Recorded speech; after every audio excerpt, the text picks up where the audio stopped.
శ్రీనివాస్ రెడ్డి గారు కూడా వచ్చారు. అంటే మన కాన్స్టిట్యూన్సీలో మంత్రులు గారితో సీఎంతో పరిచయం ఉన్న నాయకులు కార్యకర్తలు ఉన్నారు. మరి ఇప్పుడు ఆయన డీకమిషన్ అన్నాడు ఒక మాట. ఆయన ఇప్పుడు మరి టీఆర్ఎస్ వాళ్ళే కదా మనకి యాంటీ వాళ్ళైతే వాళ్ళ దగ్గర అయితే తీసుకోగా మీకు డబ్బులు ఇస్తే, ఎందుకంటే ఆయన టీఆర్ఎస్ కాబట్టి కుదరదు.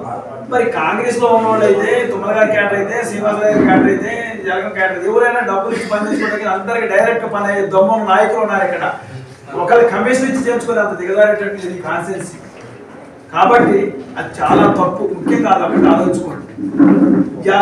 ఏ పర్పస్కి ఇస్తారు కమిషనర్ గారికి డాక్టర్ గారికి? ఆయన ఎమ్మెల్యే గారితో పనిచేసుకోవడానికి డబ్బులు ఇవ్వడానికి కార్యకర్తలు అందరికీ తెలియదు కాదు. ఇక్కడ అందరికీ నాలెడ్జ్ ఉంది, రాజకీయ చైతన్యం ఉంది. కాన్స్టిట్యూన్సీలో ఓడిగలుగుతారు, గెలిపగలుగుతారు. ఈ కాన్స్టిట్యూన్సీకి ఒక గొప్ప పేరు ఉంది.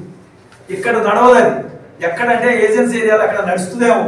ఎందుకంటే నాయకులతో ఒకప్పుడు వెంగళగారే నాయకుడు మనకి. ఇవాళ మనకి ఈ తరంలో ఇప్పుడు చంద్రగారు ఒకటే నాయకుడు కాదు, కృష్ణ గారు ఒకటే నాయకుడు కాదు, ప్రజలకు నలుగురు అయ్యారు నాయకులే.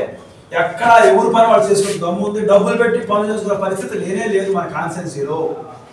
ఎంతసేపటి డెవలప్మెంట్, ఆ డెవలప్మెంట్ మీద మన నాయకులు చేస్తున్నారు చూస్తున్నాం. ఇంకా ఇక్కడ దొంగలు ఉన్నారా మన కాన్స్టిట్యూన్సీలో? దొంగతనాలు చేసి కాపాడటానికి కాన్స్టిట్యూన్సీలో దొంగలు ఎవరు లేరు, బ్లాక్ బిజినెస్ చేసేవాళ్ళు లేరే, ఇల్లీగల్ కాంట్రాక్ట్ చేసేవాళ్ళు లేరే. ఎవరు డబ్బులు ఇస్తారు, ఎందుకు ఇస్తారు? కేవలం ఏదో ఒక అభియోగం చేయాలని చేయాలి. ఇది మాత్రం గుర్తుంచుకొని నాయకులు తెలియగల ఉన్నారు. దీంట్లో ఎవరు డబ్బులు పెట్టి కొనుక్కొని పని చేసుకునే దిగజారే వాళ్ళు లేరు. ఇది మాత్రం ఇంపార్టెంట్, మీరు రాసుకోండి. ఈ కాన్స్టిట్యూన్సీలో జరగదు, వేరే కాన్స్టిట్యూన్సీలో జరిగితే జరగవచ్చు. అది మా సంబంధం లేదు నాకు. ఈ కాన్స్టిట్యూన్సీలో ఇక్కడ కూర్చున్న వాళ్ళందరికీ డైరెక్ట్. ఈరోజు మాజీ ఎమ్మెల్యే గారు అయినటువంటి సండ్ర వెంకట వీరయ్య గారు చేసినటువంటి ఆరోపణల మీద ఈ సమావేశం ఏర్పాటు చేయడం జరిగింది.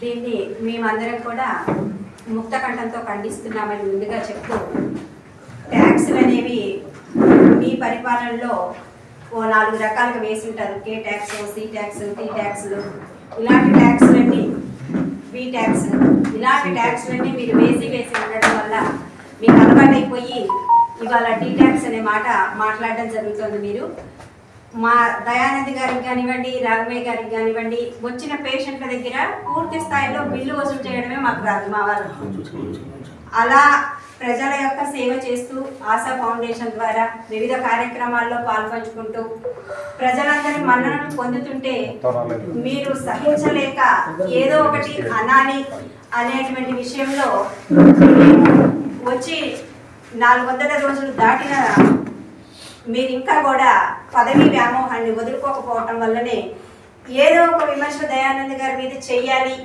చేస్తూ ప్రతి నిమిషం నిరుత్సాహపరచాలి అని మీరు అనుకుంటున్నారు.